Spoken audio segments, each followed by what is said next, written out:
అయితే అప్పటివరకూ అంతా బాగానే ఉంది అనుకుంటున్న టైంలో ఒక్కసారిగా రంజిత్ అనారోగ్యం పాలయ్యాడు. ట్రీట్మెంటు తీసుకుంటూనే ఇంట్లో ఉండేవాడు.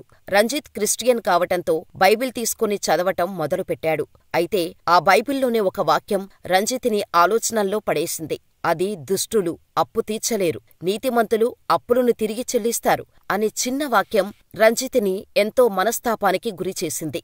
అప్పటివరకు తాను ఎవరి దగ్గరైనా చిన్న అప్పు తీసుకున్నా కూడా గుర్తు చేసుకుని మరీ వెంటనే తీర్చేయటం మొదలుపెట్టాడు రంజిత్. కాని శ్రీలంకలో ఉన్నప్పుడు తాను దొంగలించిన డబ్బులు తిరిగి ఇవ్వలేకపోతున్నాను అని తెగ బాధపడేవాడు రంజిత్. దీంతో ఎలాగైనా వారి డబ్బును తిరిగి వారి కుటుంబానికి ఇచ్చేయాలని సుబ్రహ్మణ్యం దంపతుల గురించి ఎంక్వైరీ చేస్తే సుబ్రహ్మణ్యం తన భార్య ఎలువాయి ఇద్దరూ చనిపోయారని తెలిసింది రంజిత్కి. కనీసం వారి వారసులకైనా ఆ డబ్బును తిరిగి ఇవ్వాలని అనుకొని సుబ్రహ్మణ్యం కుటుంబం గురించి ఆరా తీయగా ఆ దంపతులకు మొత్తం 6 పిల్లలని, వారిలో 3 మురుగయ్య, పాలనియాంది, కృష్ణన్ కొడుకులు కాగా వీరమ్మాళ్, అజగమ్మాళ్, సెల్లమ్మాళ్ అనే 3 కూతుర్లు ఉన్నారని తెలుసుకున్నాడు రంజిత్. ఇక వారి ఫోన్ నెంబర్స్ తీసుకొని ఫోన్ చేశాడు రంజిత్. నేను మీ అమ్మానాన్నల దగ్గర కొంత డబ్బు దొంగలించాను. అయితే అప్పుడు నా కుటుంబ ఆర్థిక పరిస్థితుల కారణంగా దొంగలించిన ఆ మొత్తాన్ని తిరిగి చెల్లించాలి అనుకుంటున్నాను. సుబ్రహ్మణ్యం, ఎలువాయి దంపతులకు ఇవ్వాల్సిన ఆ డబ్బును వారి పిల్లలు అయినటువంటి మీకు ఇవ్వాలనుకుంటున్నాను అని చెప్పి